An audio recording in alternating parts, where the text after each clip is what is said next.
Hi guys, it's Professor Fernandez here, and today's lesson is about what a social issue is actually. We've been talking about social issues a lot in our class. We've been talking about it since actually the beginning, the first day of class. So we're actually going to dive into what it is, what you think you know about it, what you sort of know about it, and kind of how that plays in the world around you here. So, of course, what you'll need for this lesson is your paper and pen for notes and the activities, a copy of any of the stories or essays or poems we've read so far, just for your edification, of course, notes from the past couple of lessons. And of course, since this is an online video, you're not going to need a couple of 3x5 cards. Actually, this is reserved for my face-to-face class, so you won't need those cards at all. So let's get started here. So I would like to talk a little bit about Linda Sue Park, who is a writer, and this is kind of her big quote. I do think that part of literature's job is to comment on and participate in social issues of the time. And so that's kind of her big quote here. And so to get started, I want you to take a couple of minutes, maybe not 5 minutes, but a couple of minutes to write and reflect on this quote. What do you think is literature's job and why?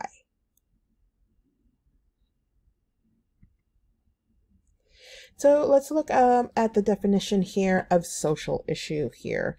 Social issue, the definition varies depending on who you go to, but for the most part, what it is that it's a problem that influences a lot of people, a large group, not a small group, not like 3 people, but a huge group in a society. And it's often the consequences of factors that extend beyond their control.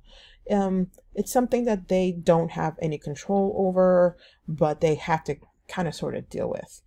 And when we're talking about these social issues, we're actually talking about it in the literary work that we're looking at and how it reflects a world issue. We did this really effectively with our dystopian section where we talked about the particular story that was dystopian and then how it reflects the world or the real life issue that it was trying to kind of explore in the pages here. And so what we understand just by our reading is that these issues impact how a person lives their lives.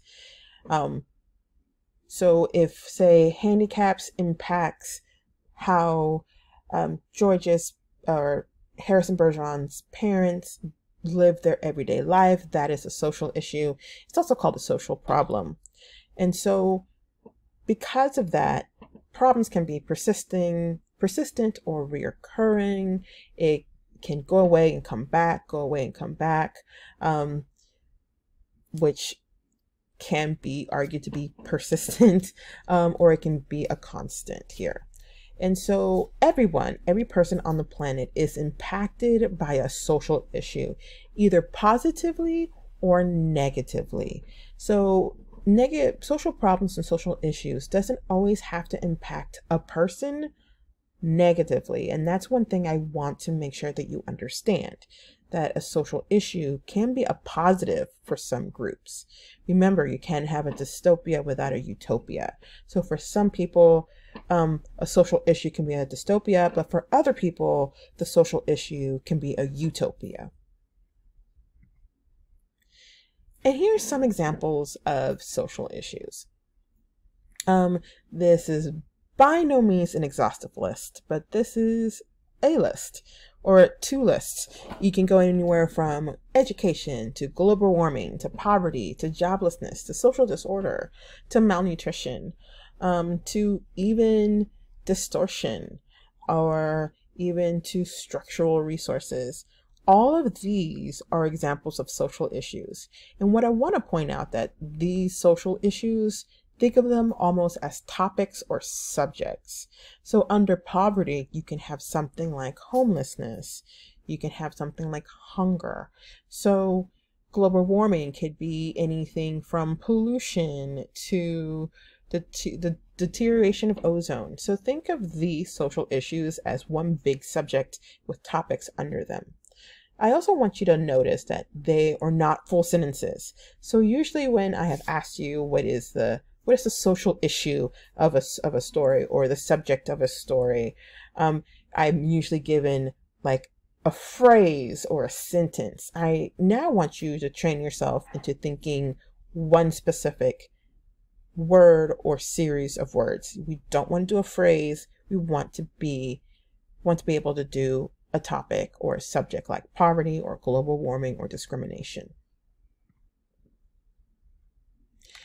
So getting into that, the problem with social issues is that everyone knows what a social issue is, but not everyone knows what a social issue is. And one of the biggest examples is the difference between racism, discrimination, and prejudice. What's the difference, and is there a difference? There absolutely is a difference. And just like we did with the rhetorical analysis, the steps of rhetorical analysis, specifically the 8 elements of argument, we have to define these words. So when you say somebody's being racist or racism is happening, are you really meaning discrimination or prejudice versus racism? When you say somebody's being discriminated against, is it racism or prejudice? What are the definitions of them? Because those definitions keep getting blurred through public discourse. Another thing that kind of gets blurred is homelessness versus poverty versus mental illness versus access to medical services. Sometimes if someone's homeless, they have several social issues that impact them, not just one social issue. Or do you mean that they're homeless, or do you mean that they're hungry? Is it two separate things, or is it or are they having issues with both of those particular social issues? So you're going to want to define your social issue, and you're also going to want to not listen to the buzzword of the day, because usually the buzzword of the day doesn't define it well. So you definitely want to literally look it up. What does homelessness mean? If you are living in a hotel room and that is your home, are you technically homeless? Some people say yes, because that is not your actual home, as in that is not where you live. It is not a permanent situation, but for some, that is kind of a permanent situation. They're there for years. So are they homeless? You've got to look up that definition. And so here's where sociology class ends. This is an English class, not a sociology class. I'm only interested in looking at social issues as are reflected in the argument of the pieces we are looking at, and what the curators / writers / illustrators are actually saying about the social issues that they are touching upon in the work that is being presented to you. So our job is to ask the big questions and attempt to answer them, knowing that the answers, if they do exist, will not come easily. So I'm going to introduce this slide, and I'll flip it back to this slide that lists several, or you should flip it back to the slide that lists several social issues to help you with your activity. So I want you to think about the specific experiences of your life. And in the next slide, it says on a piece of paper here, but we are electronic, so I'll actually put an opportunity for you to write this down. List all the social issues you have or are experiencing. I want you to be specific, and don't say prejudice when you mean racism. Don't say poverty when you mean joblessness. You don't have a chance to discuss it here, but I definitely want you to write about it. And under that issue, I want you to write about what you feel about it. And then when you're done, I want you to put that aside, because you're going to need them later.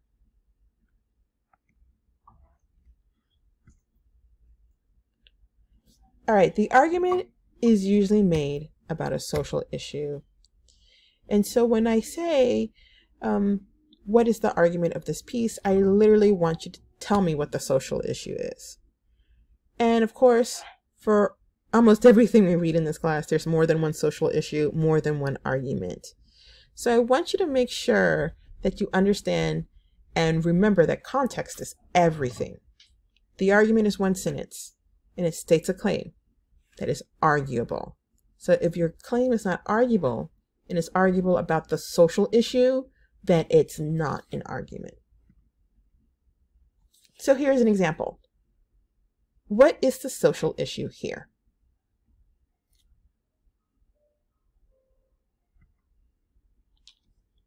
Here's another example.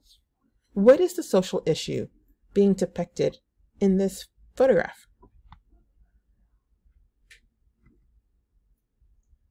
And in this one, what's the social issue and the argument here?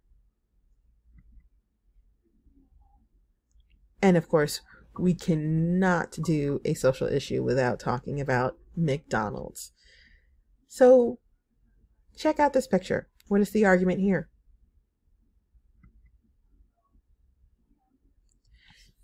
So this is what I want you to keep in mind.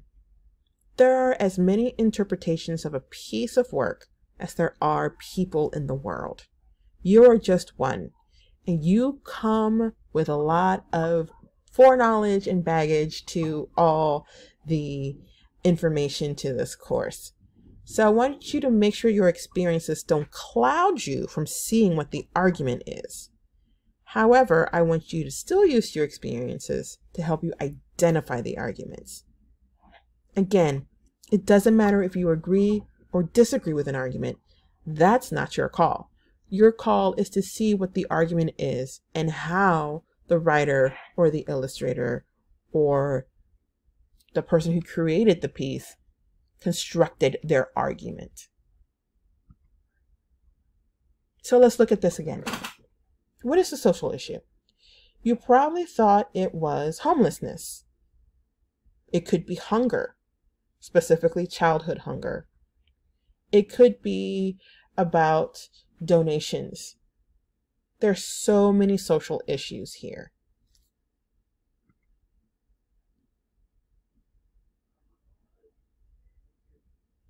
So we've read a lot of things in class. And so I want you to pick two of the things that we've read in class. Don't worry about Story of an Hour if you haven't read it. And don't worry about Capital Punishment if you haven't read it. You don't need those pieces. But we have read Letter from Birmingham Jail and Harrison Bergeron and other pieces. So I want you to pick two of those pieces. I want you to go through your annotations of them. And I want you to go through that story again. I want you to identify all the social issues that you see in those pieces. And in the next screen, I want you to actually write them down for me. All right, guys, that's the end of the lesson. I hope you learned tons with social issues and you can go forth and read what is in this module this week for you guys to peruse and think about social issues. Remember, do the deep dive, do the deep thinking, and I'll see you soon. Bye, guys.